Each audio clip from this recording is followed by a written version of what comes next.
Well, welcome everybody. Turk, old soul of the show for the conservative side. He was our regular. You know, in every wrestling card, there are the people who go out and do the matches and keep the industry up.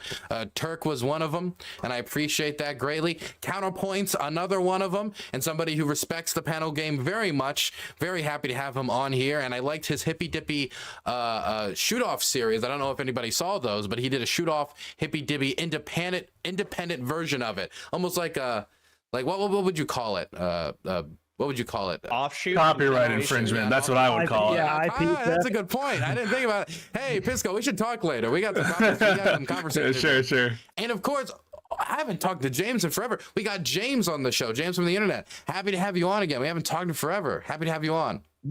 Mellow greetings, Dylan. I hope you are well. Thank you.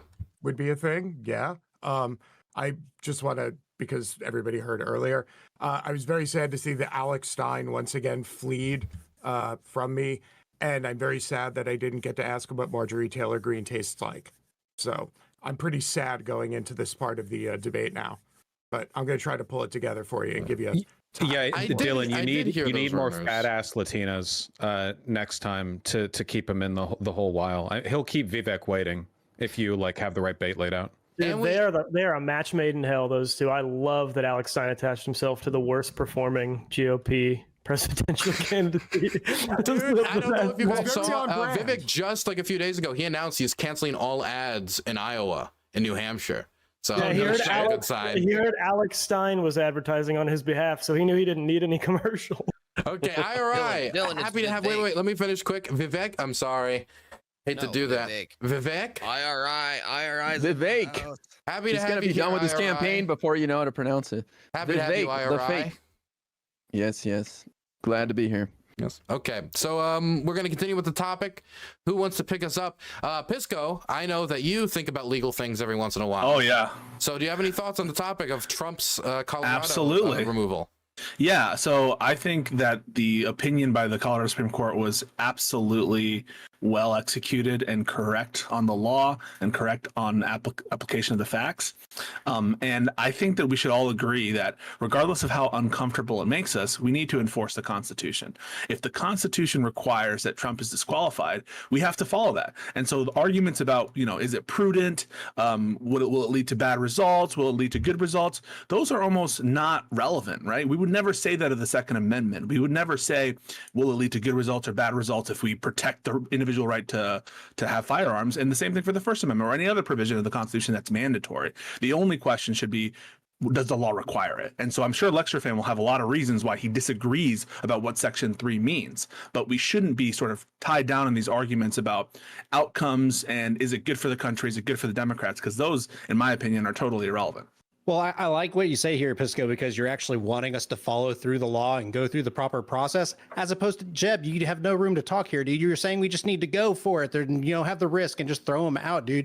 We are a nation of laws. The Supreme Court needs to clarify a process for disqualifying. I didn't hear him say that. He did say it, and I mentioned it in the chat. Dude, you totally wanted us to risk it as Republicans and not follow the letter of the law and go through the due process, dude. What do you mean? Jeb, you're talking out of both sides of your mouth, man. I said the Supreme Court needs to clarify the method for disqualifying him and the method for determining he committed as Republicans, we need to just risk it and go for it. No, you go all in or all out. That's what you were saying earlier. No, I was not the one saying it's all or nothing. No, that was the two dudes here and here that were saying it's all or nothing. I was saying the Supreme Court needs to clarify how they're determining he committed insurrection. And if he did, the Supreme Court needs to uphold the fact that he's not eligible to be president. Turk, just to sell us, I've heard him. Go ahead. Sorry, LCTRfan. No, I was just gonna say it's literally not the job of the Supreme Court to do that. What the 14th Amendment says is that Congress has the power to implement that provision. It's not up to the Supreme. Sure. It's certainly not up to the state Supreme Court. How preposterous is it to think that, let's say it's 1870, and you're gonna ask the Alabama Supreme Court to make a decision about whether somebody's qualified for the. How stupid! They never intended this to be done by the state Supreme Court. What do you mean? The amendment specifically. Hold on, can you guys shut up for a second? Can you shut up for a second? Let him finish. Can they shut up and let me finish? Okay. It's literally the dumbest idea ever to think that the drafters of the 14th wanted the Alabama Supreme Court to make a decision on insurrectionists in 1870s, which is why they put in there that it's Congress has the the power to implement that legislation, which they have not done. If Congress wanted to, they could have set forth an entire framework for how you criminally convict somebody of an insurrection. They get a jury trial. They get full due process. They can be sentenced. They can be removed from the ballot after that type of process. Congress hasn't done that. And the idea that you just let any random Supreme Court or any random, unitary, solitary Secretary of State is preposterous. LCTRfan is just dead wrong on the law. All right. So every state courts in the states are assumed to be capable of enforcing federal law. That is black letter law. And in this particular amendment, the 14th Amendment, there are other provisions of it which no one disputes, notwithstanding the fifth section of the 14th Amendment, which gives a permissive grant of authority for Congress. No one disputes the fitness of the state courts to enforce the Equal Protection Clause, to enforce the due process clause. Hold on, but Pisco, they do not. No, they do not. Their equal protection clause heard in state courts all the time. You're talking about the principle, not the application. No. I'm talking about state courts enforcing constitutional provisions. LCTRfan will support me on this particular thing because he knows state courts enforce the equal protection clause. He knows that state courts enforce, if they had to, they would be able to enforce the 13th Amendment banning slavery. No one sits here and thinks that Congress needed to pass a law in order to have slavery, the abolition of slavery be effected.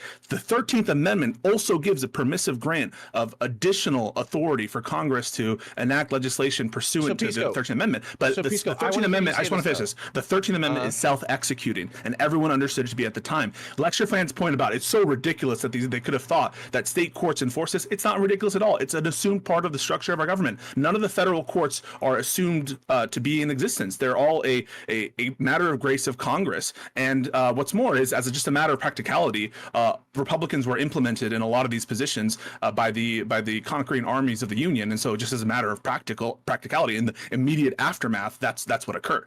In LCTRfan's defense, he isn't American, so he might not know a lot of this.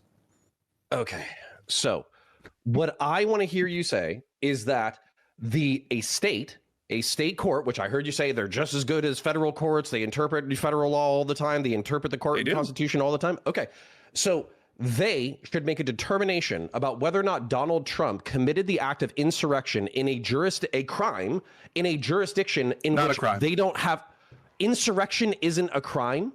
It absolutely is a crime. So 100% a crime. We don't have to determine. Not in regard to the 14th Amendment. Let's be clear. It's almost like they should go through a jury trial and actually determine if it was. So this is not, or even an impeachment by Congress, which they failed to do after the election. Is a high crime and wait, let's be clear. Is a high crime and misdemeanor is a high crime and misdemeanor under the impeachment clause of the Constitution? Is that a crime?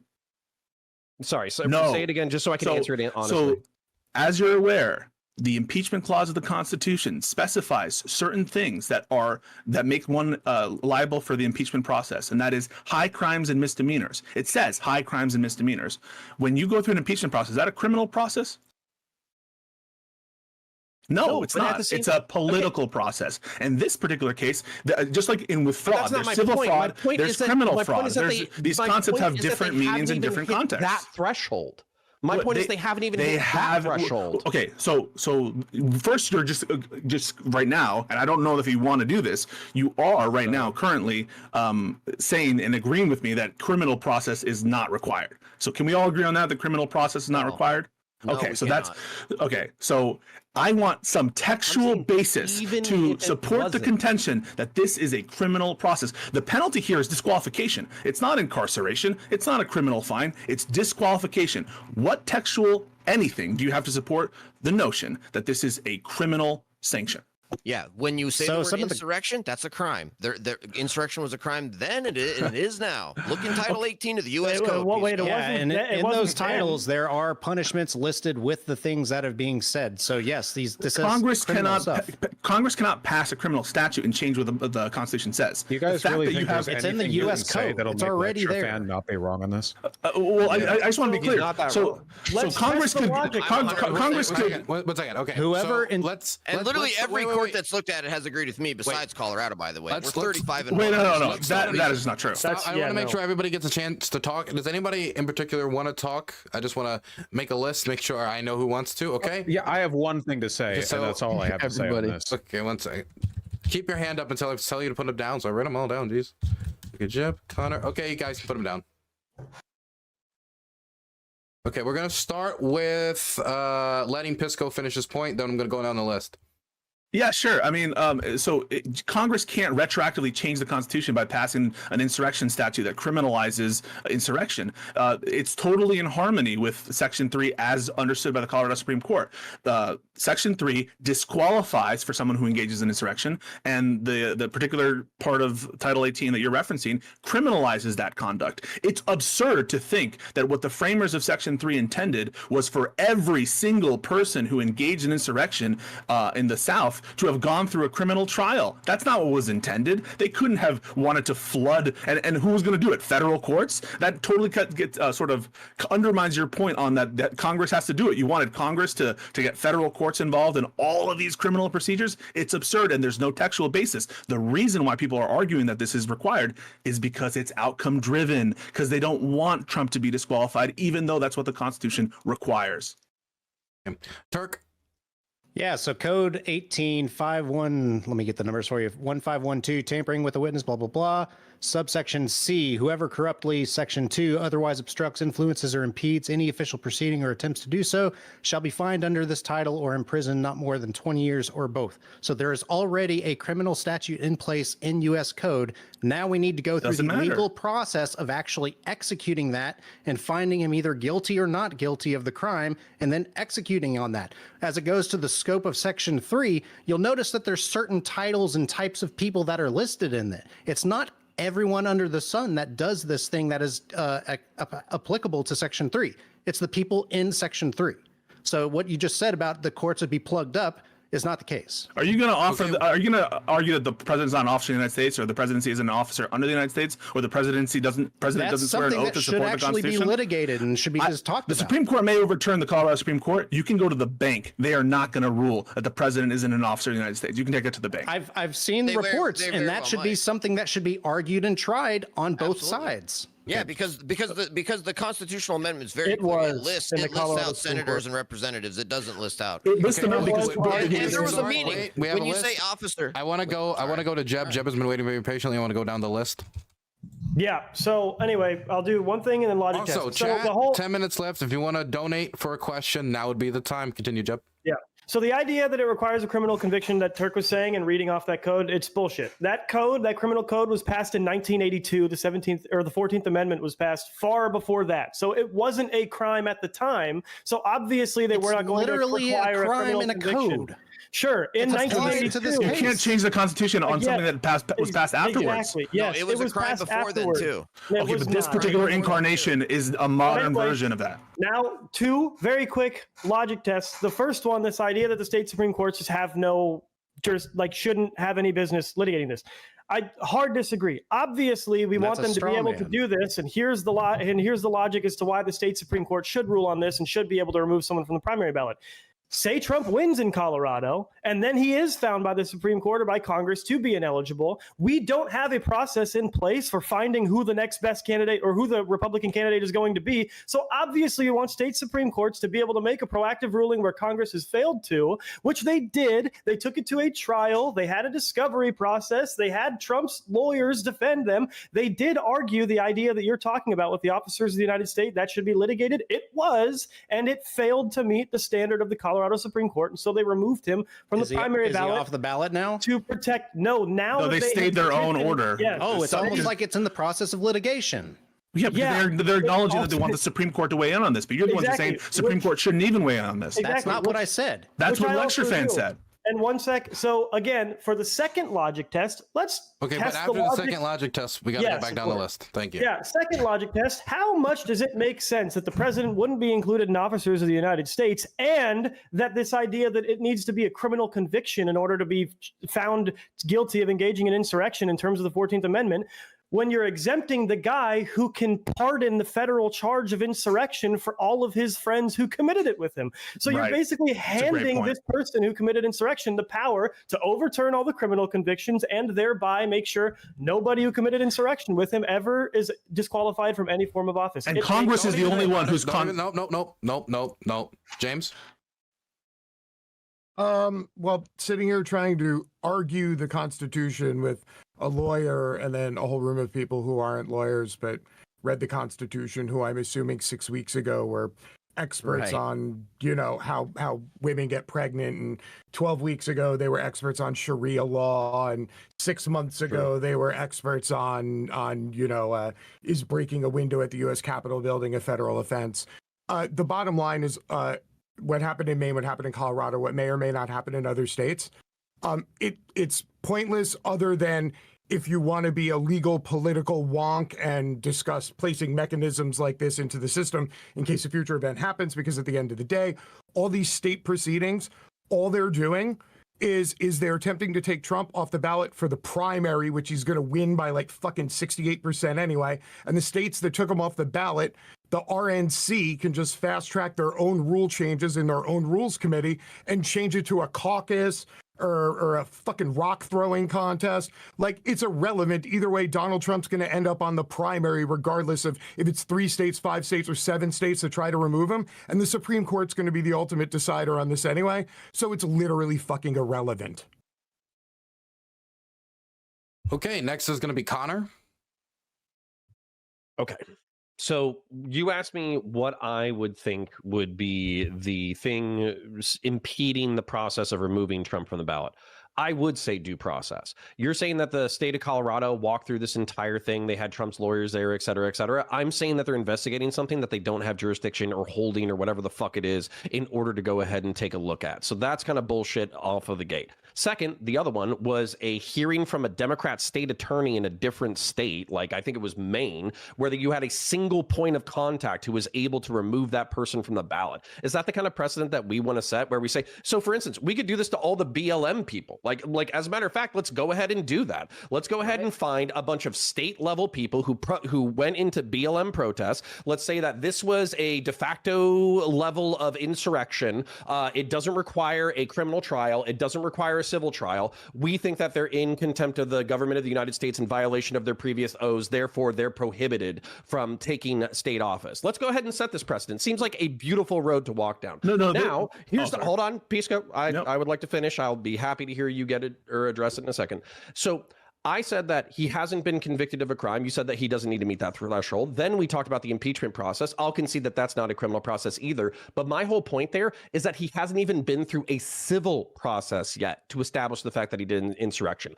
By the way, real quick, I think that Donald Trump has a lot to lose in that civil and criminal process. I think he could be convicted or could be found guilty of insurrection. What I'm saying is you need to go through that process first. And by the way, the only time that this law has ever been invoked was against a socialist who was convicted of previous crimes and who was voted by a greater than 2/3 margin in Congress for his seat to be vacated. That is the only previous time that this part of the Constitution has ever been used. And now you're trying to use it against the former president of the United States in a way that's way more loose. This is not true on the facts of the history you just cited. That Section 3 has been invoked more than once in our history. Don't you need to go to IRI here? Don't you need to go to IRI here? Okay. Because I got shut down last time I tried to talk. I wasn't trying to do an unfair system. I just wanted to give him an opportunity to respond to that. I'll be happy to hear the other times that Section 3 was invoked. Yeah, so in 2022, directly after the Civil War, when listen. I'll defer to the moderator. Was barred from Congress as a result because they passed legislation to allow them to go and seek office. Okay, we have 3 minutes left, so I guess if we're diverting to me, then I'm just going to keep going, and I'm going to throw it over to IRI. Well, actually, 8 people have been disqualified due to that, and none of them were charged with the crime of insurrection. So I guess LCTRfan, you would have an issue with all 8 of those people being disqualified. And also, you mentioned that Congress should be the one who determines if someone is disqualified, but then why do they have the waiver rule there that they get to overturn it? So are they going to overturn themselves? I don't know. I must have missed that if you discussed that earlier. No, Congress isn't the one that gets to decide in an individual case whether somebody's cannot be on the ballot. What Congress is supposed to do is do implementing legislation, which is typically what you see when you have an amendment like this that has a provision and then it'll say Congress can implement this. if they want. Congress hasn't done it. And the issue of some other, clearly obviously like Confederates, the Confederate people that fought for the Confederate Army, they weren't allowed on the ballot. It's like, okay, obviously the whole thing about the But they weren't charged with was it lawful or not? Was it lawful They or weren't not? charged with insurrection. Is there an obviousness exception for insurrection in Section 3? Right. Well, I'm just saying that's one argument of like 5 or 6 that totally destroy this, which is why almost every court. Are we textualists or not? There's no looked at this has rejected it. Pisco, give me a second to talk about this. Moving the goalposts. There's a whole bunch of unanswered questions on this issue, and you've got this has happened 1 time before, 8 times before. Look, there's about 5 or 6 major legal flaws with this. No congressional implementing legislation doesn't apply to the president. Does the 13th Amendment need implementing legislation? There's not a state. This is not supposed to be a state Supreme Court decision or state secretary's state decision for good reason. There was nothing akin to a civil war that Donald Trump did. Donald Trump never did an insurrection by telling people. That's the merits. You're questioning the jurisdiction here. You're questioning even jurisdiction. So again, there's a whole bunch of arguments, and there's a reason that they've all lost. You guys, so let's deal with them. Every time let's deal with them. I just listed them all off. Okay, so let's talk about them. I was trying to respond to Connor, and I'll respond to you as well. So number one is what you were doing. So Connor said that there's no procedure. Last time I checked, a trial is a civil procedure. You say there's no procedure. A trial is a procedure. Let's separate in our heads due process and jurisdiction. On the due process front, Trump had access to absolutely for cross-examination of witnesses. If he wanted to, he could have put on whoever witness he wanted. He had expert testimony there. It was a trial that lasted a week. He rested early. He has never put on the record anyone else he would have deposed or anything else. He just these nebulous ideas about who he wants to depose. What, all the FBI and all the people who stoked the actual insurrection or like Antifa or something.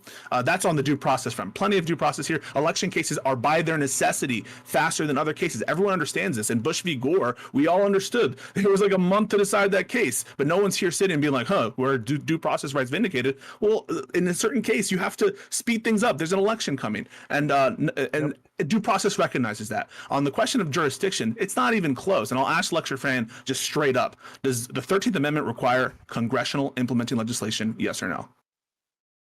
I haven't read the 13th Amendment in a while. You haven't read the 13th Amendment?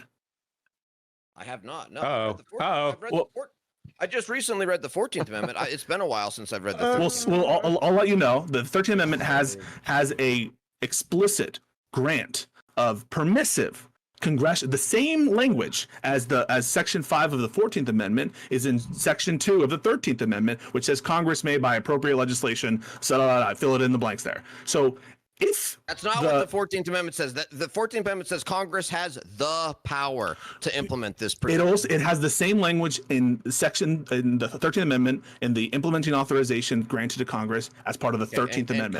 Congress implemented it. Okay, so you're saying that if Congress gets rid of the law against slavery, that they could undo the 13th Amendment? No.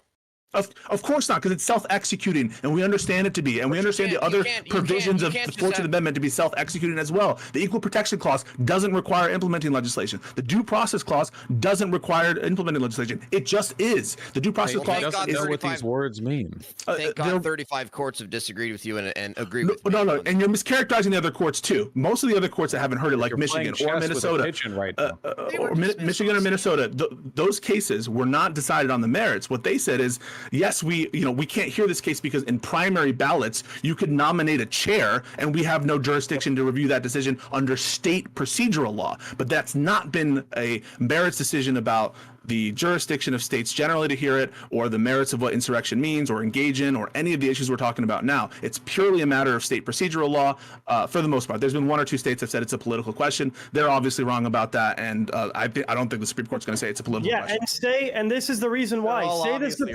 Say the Supreme Court agrees with Colorado and Trump is ineligible to be president. The reason why these states need to be able to rule this on their own is so we don't throw a bunch of votes to nominate a candidate that then becomes ineligible. Like you guys have mentioned, if the Supreme Court doesn't agree, we have fail-safes. The RNC can go to a caucus. The RNC can put Trump up to win, even if he's not on the primary ballot. We don't have those protective measures if the Supreme Court does agree. We don't have a process if he is ruled ineligible after we nominate him. And so state Supreme Courts need to be able to intervene before that point and allow people a more clear idea of what they have ruled in terms of presidential eligibility. You guys are just so short-sighted. Lecture fan. So short-sighted. Wait, This is never going to end. I know this is never going to end. Yeah. Vaush, you are actually the last person on my list that raised his hand to talk.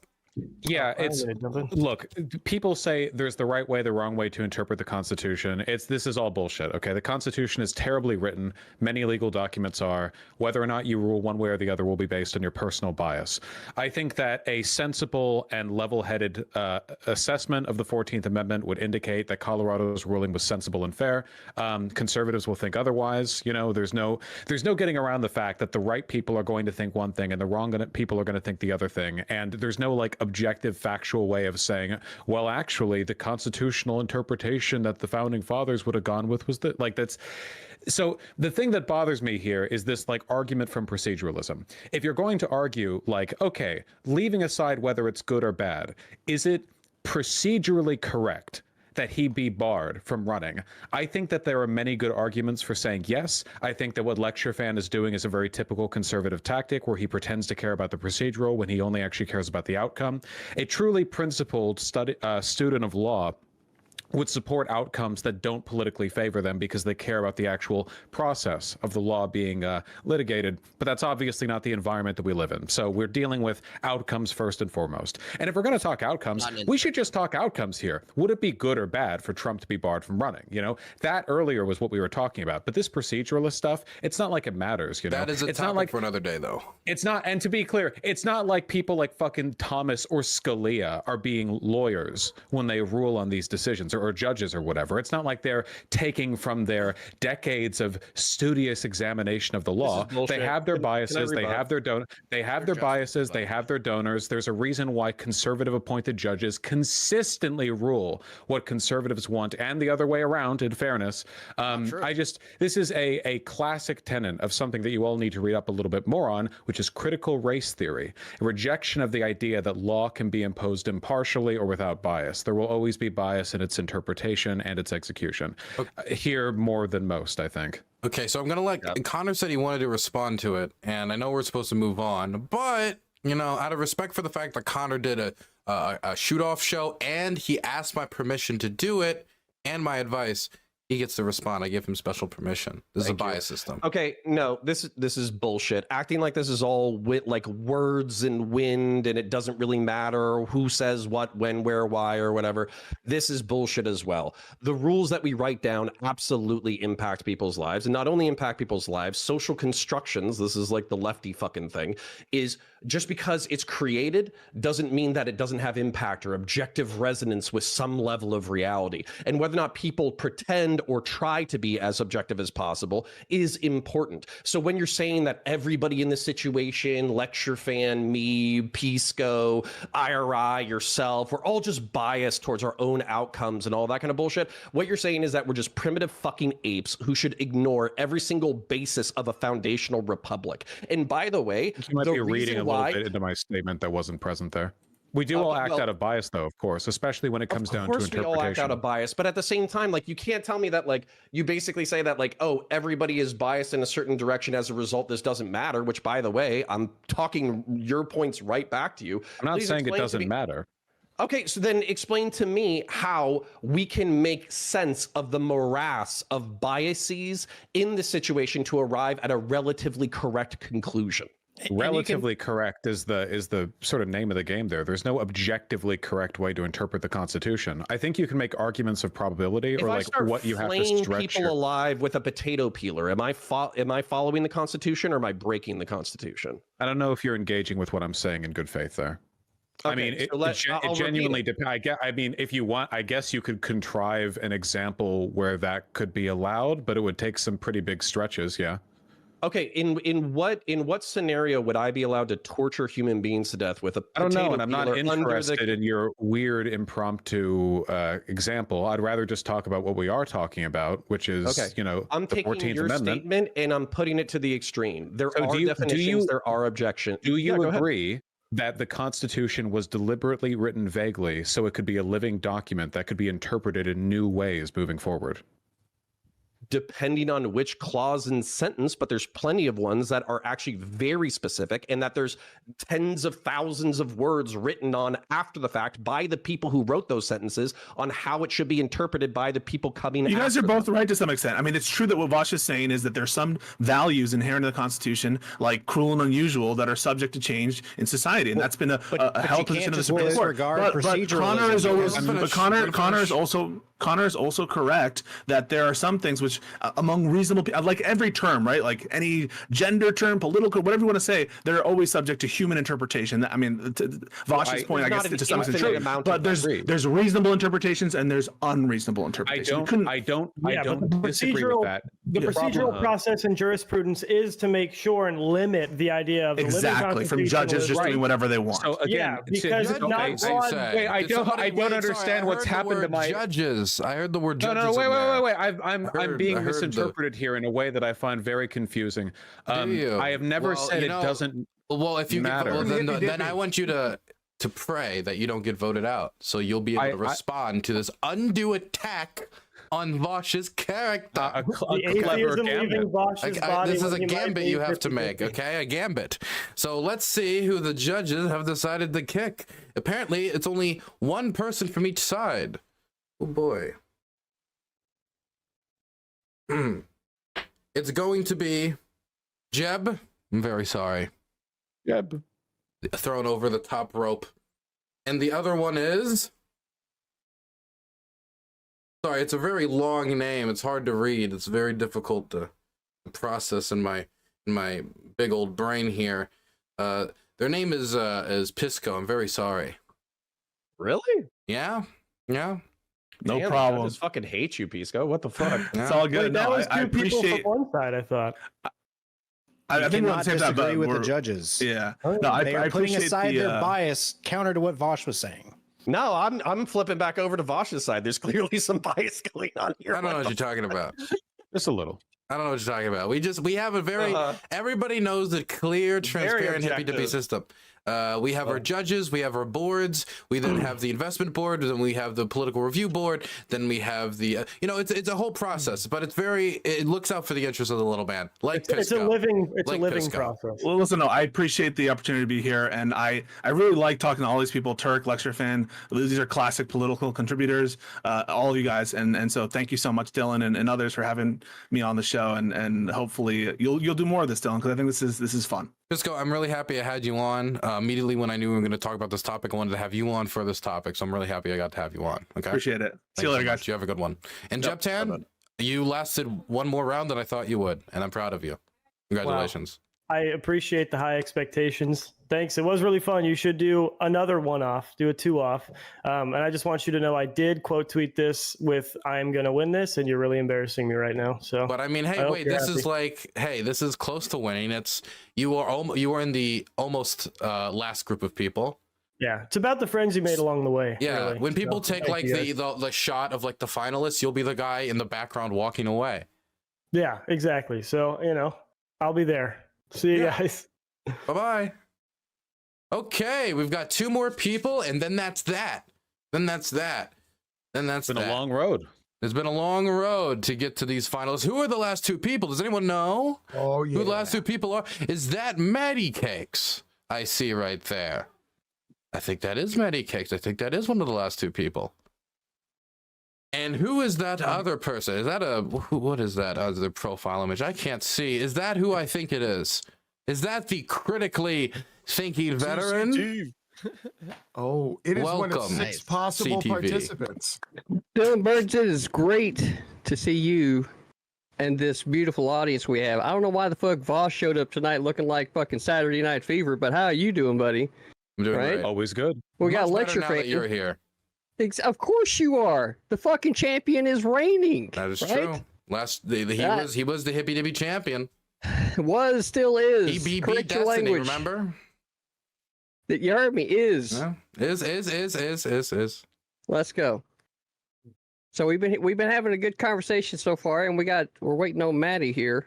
We are waiting on Maddie here, but we can extend the conversation because we're gonna stop talking about the legalese now that Pisco's gone. Who cares about now? I gotta clarify my point. You promised. I will let you clarify your point, but let me pitch the next topic. The next topic is quickly.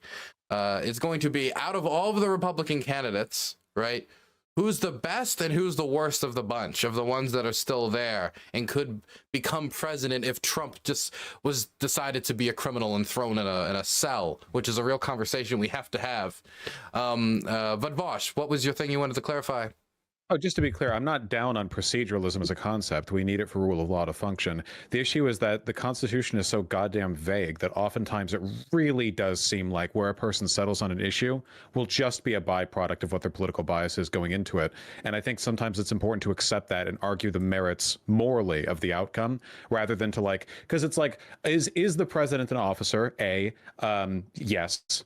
B, can this be done without any previous judicial, without going through a criminal procedure? Probably yes, but that's the only issue at hand, right? With very few exceptions, that's what people are talking about when it comes to whether or not this is valid. So past that, it's okay, what are we really talking about? Do people care about procedure this much, or are people using it as a proxy? And if they are, we probably should also talk about what people actually care about.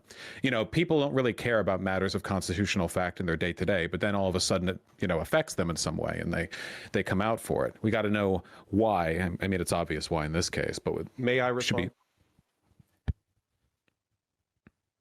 Quickly, sure. 10 to 5 seconds, but then we got to move on to the next topic. So as somebody who cares about the republic and the due process of law and the respect of the rule of law, that's the reason why I'm appealing to going to the utmost level of proceduralism when it comes to something as important as barring somebody from the office of the president of the United States. I don't think this should be done half-assed. I don't think this should be done by a state attorney by themselves in a single state. I don't think it should be done by a single state legislature or judiciary. I think it should be done by the highest courts in our office. But that's not being pro-proceduralism. That's just you being pro-delaying the vote. There could be a procedural answer to the state Supreme Court being the final say on this. That's a procedural answer. It seems to me that the entire basis of our system is innocent until proven guilty, right? So that has nothing to do with everything to do with it. If you have no idea. The ability blood walked into the wrong theater. Come on.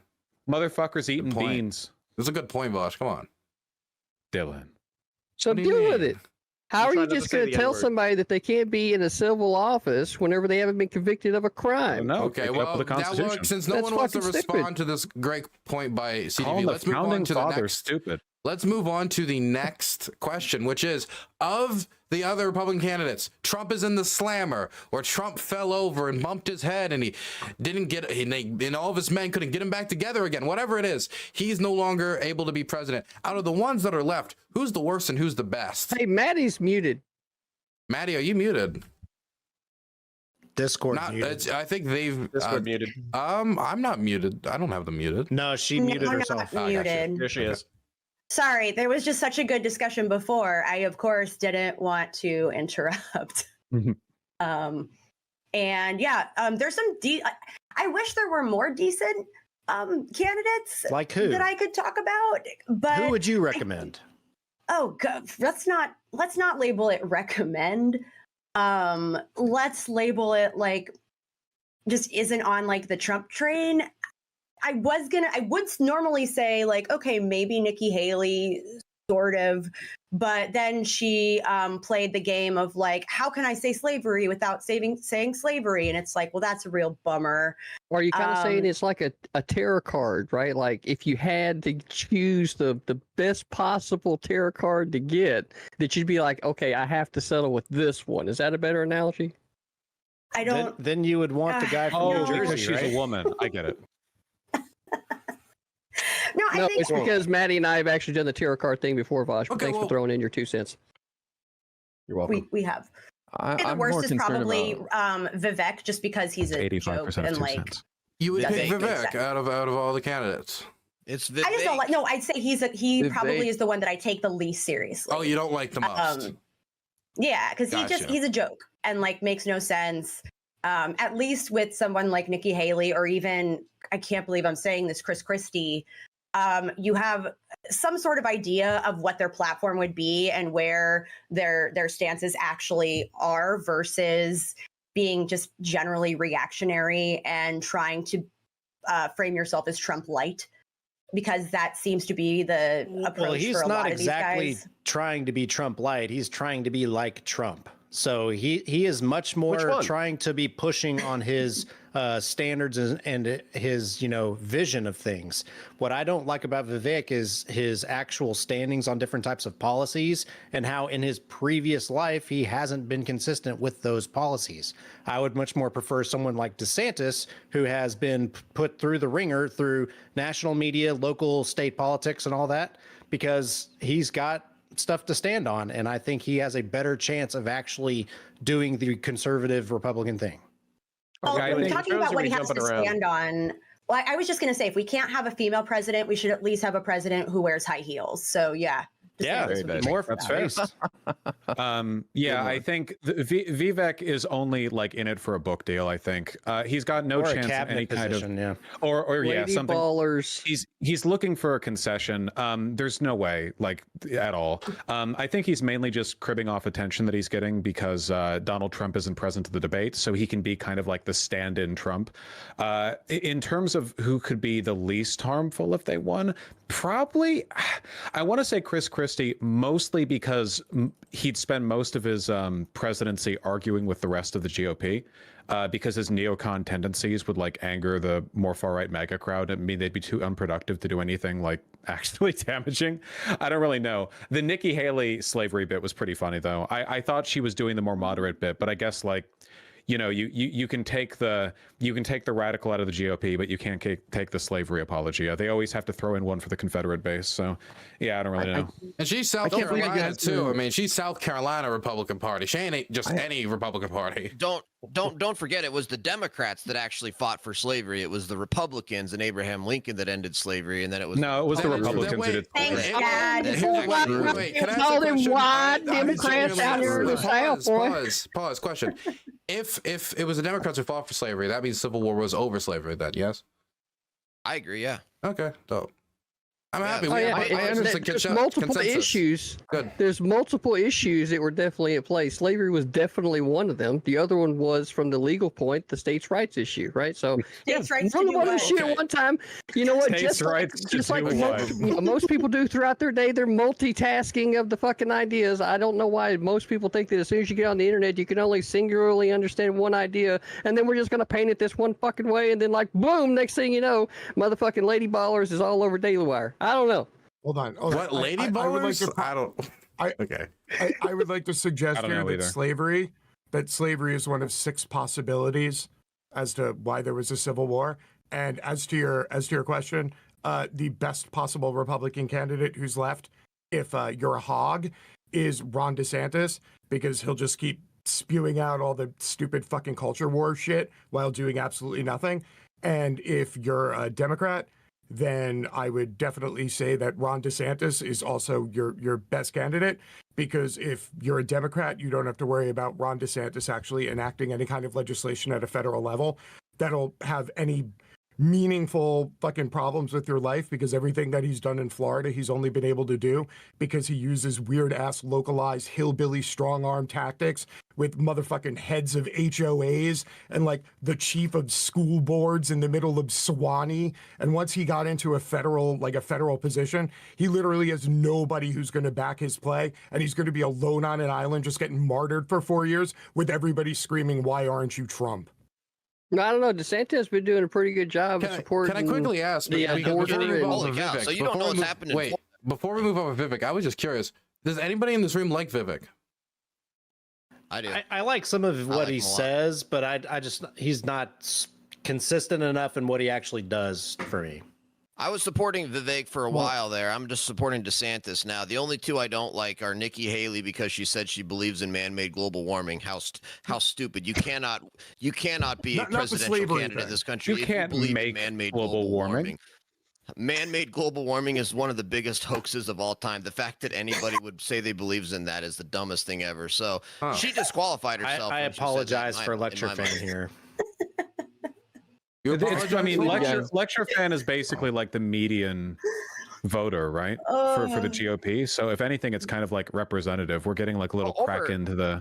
He's definitely more on the Trump train. Over half of America doesn't believe in that we're all going to die in 10 years from global warming, like Al Gore said 20 But that doesn't also reinforce your claim that man-made global warming isn't real.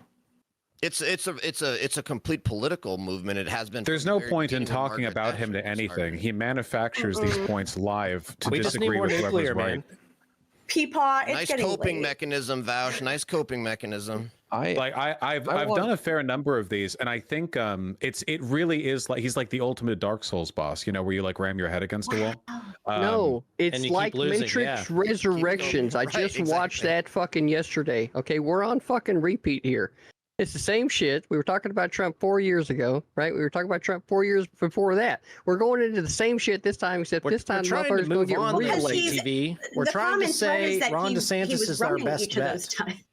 It's like Lady Ballers. No, it really is like what needs to happen is that first we need to get 4 more years of Trump to get shit heading in the right direction, and then we need 8 more years of fucking DeSantis to bedrock the shit in. That's what we fucking need. Amen. There's a whole bunch of dumbasses in government that don't understand legislation and legal procedural fucking law. Right, the very simplest bedrocks of the American fucking value, which is innocent until proven fucking guilty. It's like the bedrock. If you ain't got that, then it ain't fucking America. Well, let me ask you, CTV. Do you think Biden is committed corruption? Man, I tell you what, it's like whenever you are looking at somebody that oh my god, the answer is yes. God. It's definitely right? I was going to tell you a clever story, but if you want to hear the clever fucking story, we can skip on through to the next shit, right? And we don't even have to worry about a special fucking story. So what's right? more true? I gotta apologize. Excuse the fuck out of me for trying to entertain you sons of bitches for a few fucking minutes. Damn it. You're fucking excused. So what's more true? Biden's corruption or man-made global warming? All right, that's the real question. Biden's corruption by a long shot. Definitely Biden's corruption. Well, I hear what Biden was doing in Ukraine. In order to do my little 2 cents, he went to Ukraine to on the manufacture pro-global warming. True, it was with the natural gas company, absolutely. So anyways, who is the best Republican standing? It's going to be, if you're a centrist, it's going to be Chris Christie. He's from the Northeast. He's kind of progressive on some issues, et cetera, et cetera. But I think that my boy autist Ron is the best Republican out of all that's left standing. I think he needs to lean into the Homelander memes. I think he needs to have a whole bunch of Zoomers photoshopping him as Homelander, chewing his teeth in a very weird way, as if he's on stimulants. I think he needs to lean into the fact that he's autistic and just be a policy wonk. I think he needs to lean into that. So that is. But he's not a policy wonk, really. I think we could talk about that. That's why he said lean into it. Well, I mean, so right now he's leaning away from it. He'd have to like move towards it in any fashion. All he does is culture war shit. They got trounced in the midterms. Are you crazy? Ron DeSantis dominated in the midterms. He won by 20 points. No, in the swing the Republican Party got trounced in the midterms in large part because all they had was culture war talking points. They did like exit polls afterwards. Republican voters don't give a shit about the whole trans, non-binary, school, this, that, the other. But that's all Ron DeSantis has marketed himself as on a national level. Whoa. If you think for 1 second that Republican parents don't give a fuck about that agenda, you are not paying fucking attention. Listen, well, hey, then get mad at them. They're the one who filled out the exit poll. They're the one who showed that they don't care as much about it as other issues like the economy. I literally flipped districts based on that, showing like this is what your leaders actually are like running on, and people are fucking horrified. That's why we were able to flip as many districts as we all have in battleground states. Yeah, I guess whining about trans people doesn't actually feel much to the lived experience of the American voter. I'm going to start doing a fanatic thing real quick. Okay. So that was during my intro, so I'm going to continue. And basically, I disagree. I think that his policies during COVID made him popular in Florida based off of that. I think that he can lean into that. His policy of genociding the old people was very popular in the state of Florida. Also, when it comes to education, prohibiting like giga progressive education and all that kind of stuff is also popular in the state of Florida, which leans purple, not blue. And then I would say that my least favorite and I think probably the most incompetent would have been Vivek Vivek Ramaswamy, I think he has a tech bro solution to public issues where he's like, let's just withdraw from, NATO, and let's withdraw from, the Far East, and let's give Taiwan to, China. That way they like us more, and blah, and let's just manufacture microchips at home. And so he has like a very like tech bro analysis of the world, but I think that would be disastrous as international policy. And so as a result, he is my least favorite Republican. I'll shut up now. I will say though, how can none of you guys pronounce his fucking name, for the love of God? Vivek Ramaswamy. For the love of, no, fuck his last name. None of you can pronounce his first name. This is America. We're Thank you. Republicans. They're racist. I know a Vivek. Sorry. It's I think it was the same. Me and IRI. Name. Hold on. If he wanted to be called Vivek, he should have put an A and an E in there instead of just the E. It's no. very Which one of these Vivek. guys are we talking about? Tell me which one we're talking about here. The Indian one. Vivek. Oh, that one. Okay, yeah, I didn't even bother learning his name. I'm going to be honest. I'm a Swami. IRI, why don't you have a Vivek sticker in your background, man, with the right pronunciation? These are all Democrats. I would not put that. You gotta disgusting propagate the Republican pronunciations, right? You got to propagate that information, man. Look, I'm going to be honest. I didn't bother learning any of the rest of them because Trump's going to get reelected. That's what's going to happen, right? I want you to fucking wrap your mind around this fucking idea. Trump's going to be president. It doesn't matter what the fuck it is that any of these legislatures decide that or these fucking corrupt judges are trying to do. Trump's going to be president, okay? Get your heads round it. And I don't know what the fuck it is anybody else is going to be talking about, because all it is just going to be what I'll tell you what. If they keep continuing down this course, you will actually have people pick up their fucking pitchforks and head down to buildings in a real fucking way. If they keep up this bullshit, guys, we've been watching insurrection. Now watch yourself, or we'll do an insurrection. Bullshit. What do you base this off? You guys have lost in the midterms. You lost the elections a month ago in Virginia, in Kentucky, Ohio. Everything is not on your side.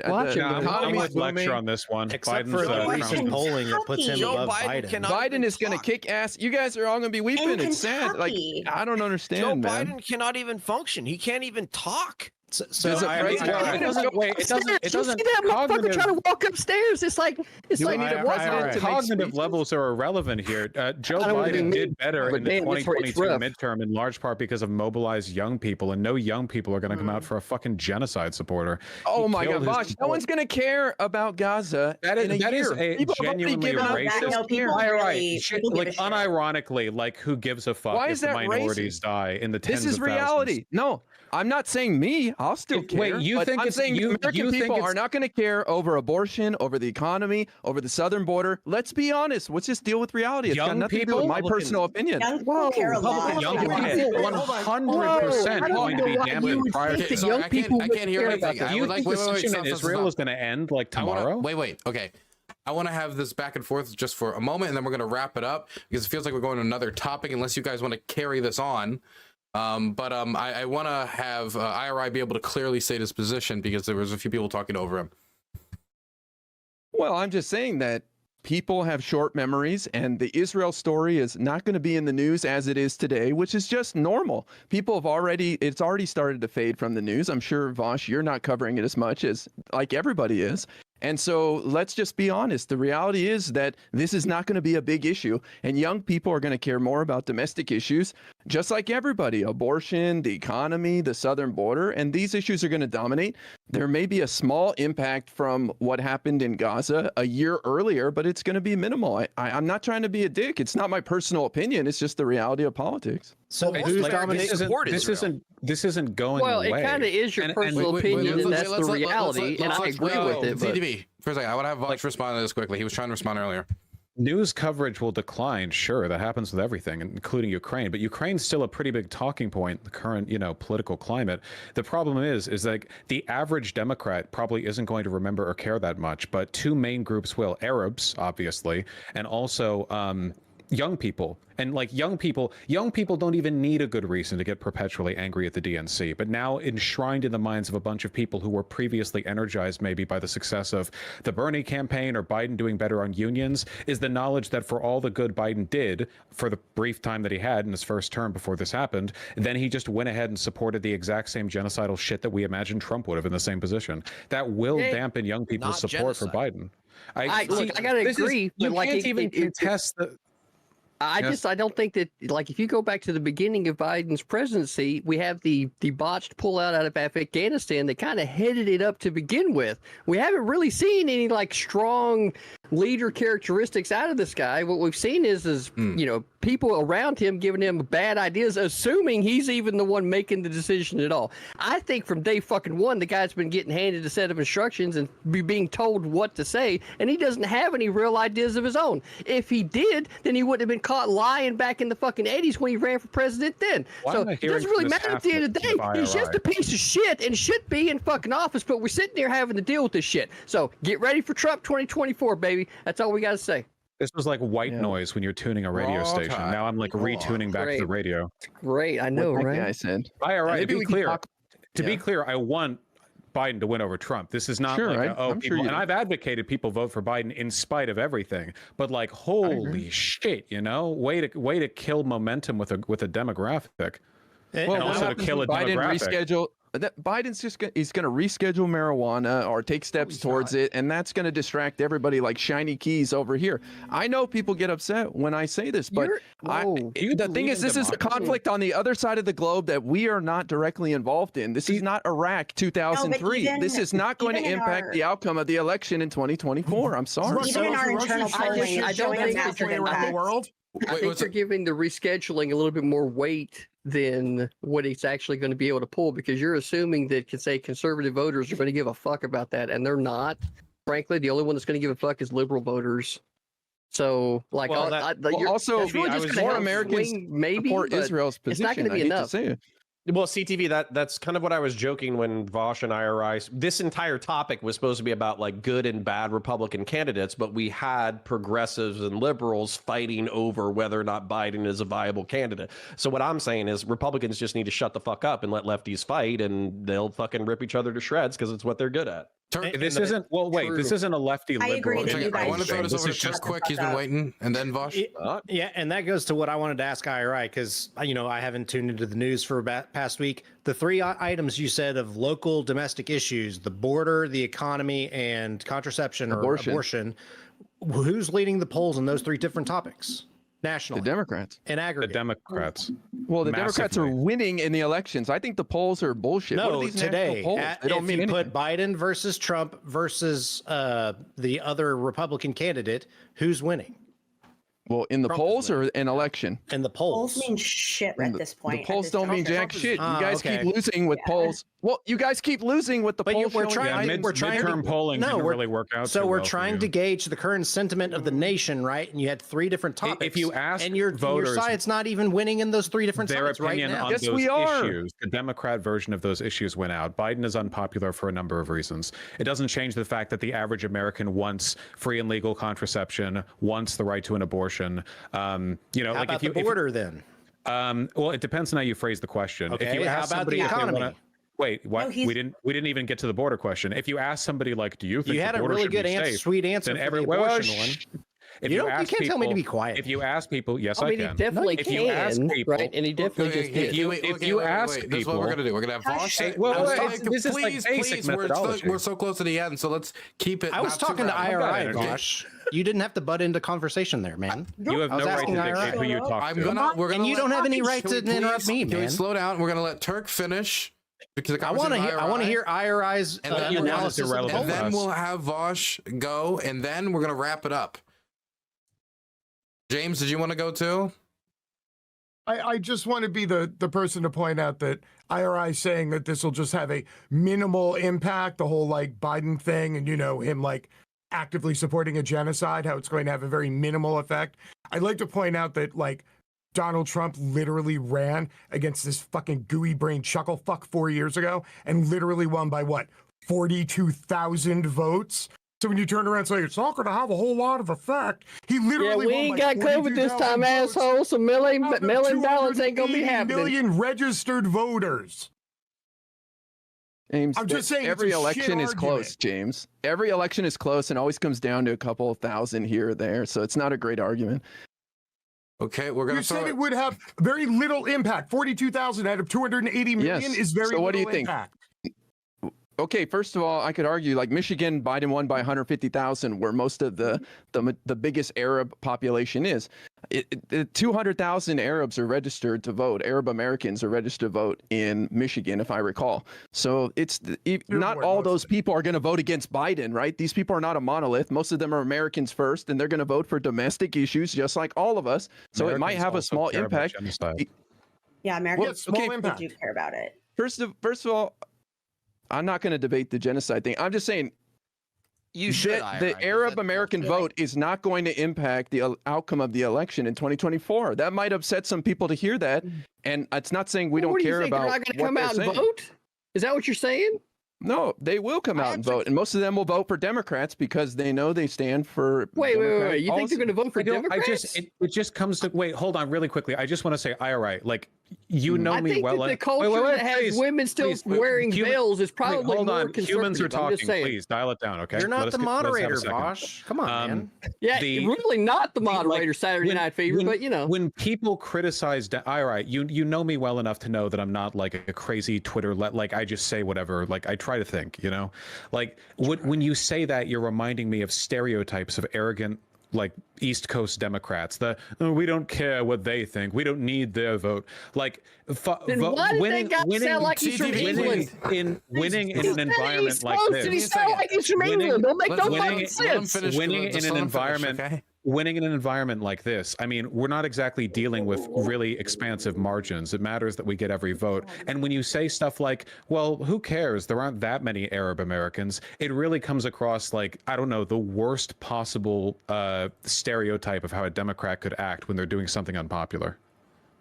Well, I appreciate your thoughts on it, but I'm just dealing out the reality of the situation. So if it's coming off as callous, then that's subjective in your interpretation of it. I'm just dealing with the facts of the situation. It's not my personal thoughts. I'm not saying who gives a shit about the Arab Americans. Their vote doesn't matter. I'm just saying the numbers aren't there. The math doesn't add up for this argument that, oh, well, he's going to lose because these demographics are going to take him down. That's all I'm pushing back on.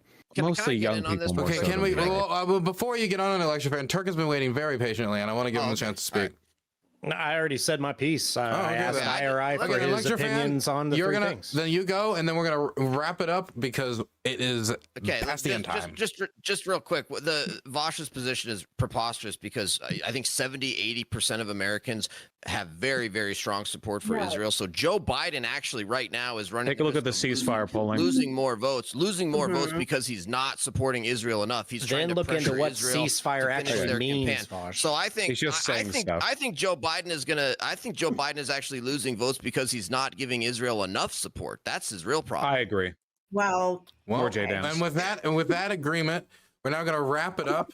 And now we're going to go around, and this is the last round, but only one of you will be named a winner by our independent voting system of democracy that everyone loves. And so I want to go around the room and give everybody a chance to say quickly why they're better than everyone else, and everybody else should be thrown in a volcano and they should win. So we're going to start with Connor. Yeah, I'm a Burkean centrist asshole. I try to see the worst and best in everybody. I try to describe that to you as quickly as possible. I respect and love the amount of effort that it takes to go into panels because I tried to follow in Dylan's footsteps and his shoes were too big to fill. It was tough out there trying to fucking herd cats. So yeah, I wish that the community was more like this. I wish we could have more fights like this. So please love me. And I'll love you back forever. And why should the other people not win? Because they're all smug assholes. You know, I'm definitely not a smug asshole. They're all smug assholes. They're all arrogant and narcissistic and egotistical, not me. I'm the least egotistical and the least arrogant out of all of these people. CTV, current reigning Hippy champion. What do you have to say about why you should win and other people should lose? I think that's, champion privilege to go last, but I'll definitely insert a good 15 seconds if you want in between. You know what? I'll give you the champion privilege. I'll allow CTV, the good, brilliant CTV, to go last. And let's move over to IRI then. What's the question? Why should I win and why should the others lose? Yes. Is that what it is? That is the good question. Well, I think I should win because I'm willing to tell people the truth, and I believe Joe Biden can win, and I've got the facts to back it up, and it seems to upset people very much to hear it. As far as why these guys should lose, I don't know. I hate to see anybody lose, but I don't know. I like all these guys. I don't want them to lose. Oh, okay. James? Why should I win? Because you've historically never, ever, ever, ever put over anybody to the left of, fucking Joe Biden's corpse. I mean, I know he's not dead. Wasn't yet, Vaush champion? Still have the belt. He still has a belt. Yeah. Right behind me. Now, all we're seeing now is Vaush to the right of Joe Biden. Is that what you're claiming, James? Yeah, I'm totally expecting for there Joe to be a Biden's belt corpse. on the way. Ah, his corpse. His So corpse. it expects where it falls. Why me? I don't know. Because everybody hates me, including all the leftists, and you would literally get to piss off every single Highlander leftist on social media because they all loathe me. And that would be a win-win for everybody because all the conservatives can laugh and all the leftists can cope and seethe. And this would make me incredibly fucking happy. This is a very compelling argument, I have to say. I do like picking somebody that will piss everyone off. LCTRfan, what do you have to say? I will literally piss everybody Well, off. I was actually going to say, like, I think I should win because if you actually look at Dylan's chat, I'm clearly the one that triggered the most of those snowflakes and hurt their little snowflake feelings by spitting truth that they've never heard before.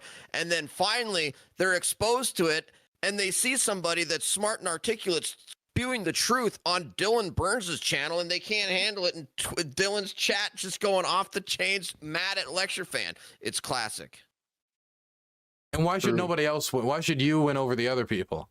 Well, any of these leftists that haven't recognized the actual racism and anti-Semitism that's infected the Democrat Party, I pray that IRI will someday realize that he needs to leave the Democrat Party because they are so racist and anti-Semitic. It's a disgusting party. They're a history of slavery and civil rights violations, and so that's why all these leftists should lose. You won me over, bro. Maddie, what do you have to say? Well, I mean, considering, Dylan, that you had said that you really like options that piss people off, what pisses off people more than when a woman wins? So I'm just saying, like, by your own definition of what you are looking for, there's really only one clear winner, and you're looking at her. So yeah, piss people off. Let women win just this one time. Then we can go back to normal. Just this one time, it makes up for everything? Yeah. Everything. Oh, big time. Okay. Absolutely. Done. Yeah, no, we had a meeting and we Good to decided. know. Okay. Yeah. Good to know this. Turk? Yeah, so I like to replicate what Connor said. We need more conversations like these. I think having actual conversation and not just the blood sports is a good thing because, kind of like what Lecture said, we need to have actually exposure to other types of opinions on all people's platforms, and I think that's a good thing. I hope that I've been a logical human being and have actually not been a deranged Republican like many of your viewers would think. And that, including me in Republican conversations would be a good thing for the community. So why these other people shouldn't win? Maybe because, that chest hair is weak, dude. You need to grow some better chest hair. And Mr. Chest Hair? Just this once, I think that a man should win. My fellow gamers, they tell you about male privilege. Do you feel it? When the Stacy does not say hi to you, I ask you, support me and finally let the guys have something for once. Other people should lose.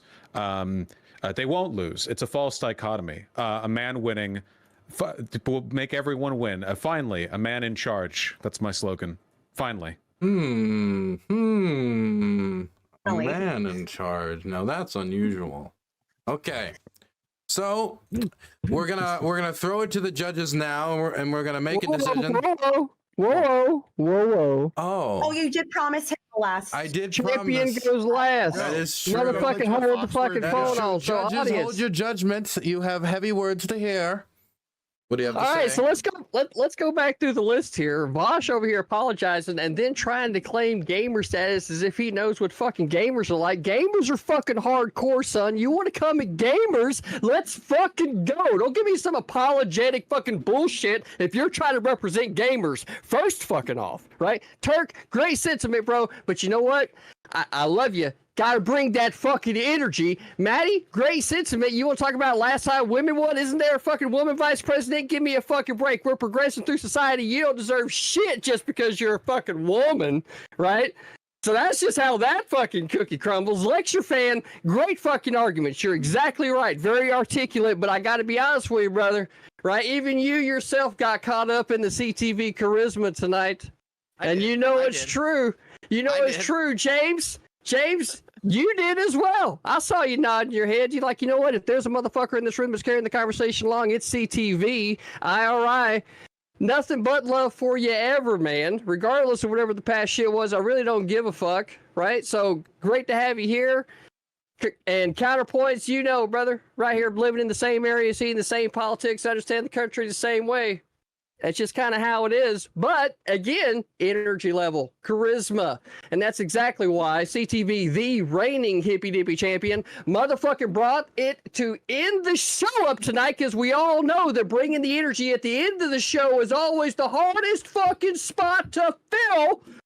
And that's exactly why CTV needs to win this Hippy Dippy Rumble. You know, I do gotta ask you something, CTV. What's that, buddy? You know, Vaush technically never lost the title in a match. You ever think about that? I can't help it. If you didn't count the one between him and Destiny as a match, then that only, I think, speaks to the quality of the characters interacting in that moment. If you didn't call that a match. So if you're actually saying that Vaush never won a real one, that the one that was lost... No, you don't understand, CT. What I'm saying is, when he lost it because he was too lazy because he's a socialist and didn't want to do the matches because of his terrible libtard values. And yeah, that happens. Where you're a workhorse. If I give you a match tonight, you do it and you tap him out. And so what I'm saying is, that's kind of what how we can do. you really say you're undisputed though when Vaush never lost? I didn't say I was undisputed. I said I was reigning. So you would say you are disputed. Oh, I would say that everybody on the left would definitely have their fucking heyday going, oh, CTV did this. He's retarded. But they didn't put in the fucking work, did they? And that's exactly why they're not reigning. Hello. That's just how it is. Vaush, what do you think about this dilemma? I think that his legal personhood is of dubious status, and I think that every second I spend talking to him is an insult to me and my entire lineage. That being said, I respect you and what you do. So well, it definitely goes all the way back to the 70s and John Travolta. I'm willing to debase myself in the way you're implying for your sake. My goodness, you hear what he's saying, CTV? I see what I hear saying, right, is that if there's going to be an attempt on any type of challenge, then both challengers need to possess said same belt so that there's not any type of dispute as to whether or not both are recognized as the same. Yeah. That's what I see. Why don't you show us your belt, CTV? Oh, I don't have one. Isn't that a fucking deal? It's been over a fucking year. Dylan hasn't fucking done his work. Amazing. That's curious. Well, look. All I'm gonna say is that you say possession is half of Hippy Dippy Championship, you know. Oh my goodness. It's like 90%. Oh my goodness. It's like 90%.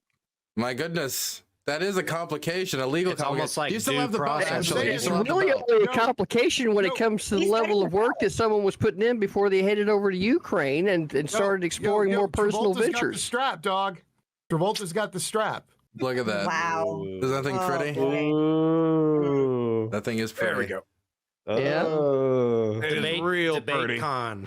This needs to happen at debate. You know what? Man. When we do Hippy, if we ever relaunch Hippy Dippy Championship, you will get the belt and you will be the first champion. Okay, when we start the matches again. Well made. Real. Who are you talking to? I was talking to you, but moving on. Just so we're making sure it's on the record, because that could have been left open right later down the road. I know how motherfuckers like to edit shit. That was on the record, okay? So okay. We're watching CGI right now. Moving on, and that is a beautiful belt. Moving on. I don't know. It looks second rate considering it's the first edition, if I'm being honest. Well, isn't that make it more valuable? No, it actually makes it less valuable because look at who's actually on. Would you say right? Would you say the guy you're saying that the guy didn't even properly defend it. There's no respect there. Yeah, but then that makes it even more special. It's like a defective first edition. That's no, like it makes it less special because it was defending. A defective first edition Superman comic. Oh my God, how valuable would that be? Moving on, the judges have come in with their decision, and I have to say that the decision surprised me. You know, sometimes I get lost in the bureaucratic mess here of the Hippy Dippy judging pool of 100 to 10,000 judges that review these types of debates and decide who wins and loses. But what I didn't expect was this victor.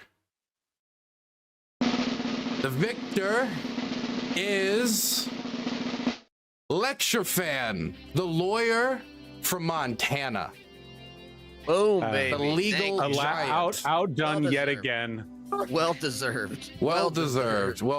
Global warming doesn't exist. Global warming doesn't exist. For esteemed accomplishments in knowing the 13th Amendment. LCTRfan, I concede to you. Thank you. Brilliant. LCTRfan really had to take us full of the just so panel. we're clear, that was never actually a question, Vaush. Okay, never actually a question. So LCTRfan, as Victor tonight, do you have any words you want to say? I would just like to thank my wife. I would like to thank my family, my mom and my dad. Thanks for raising me and teaching me the truth, and that's all I've got to say. Amen. Roll on, man. Roll on. Thank you very much, everybody, for tuning in and being a part of today's Hippy Dippy Rumble Anniversary Edition. It was really cool to have all these people on that, I haven't seen in a very long time. Been over in Ukraine, getting shot at a little bit, and it was really nice to do this. It felt like taking a chalice and dipping it into the pool of my youth. Going back a little bit. It was fantastic. Anyway, thank you so much for coming on. I'll think about doing this again in the future. I'm really happy with how it went tonight. I think it went pretty well. Thank you so much for coming on, everybody. Did you? Dylan, one more thing, Dylan. Dylan. Yeah? Love you, bro. Love you too. Okay. It's got Ukraine colors. Thanks, Dylan. Oh, it does have Ukraine colors. Bye-bye, everybody. Bye-bye.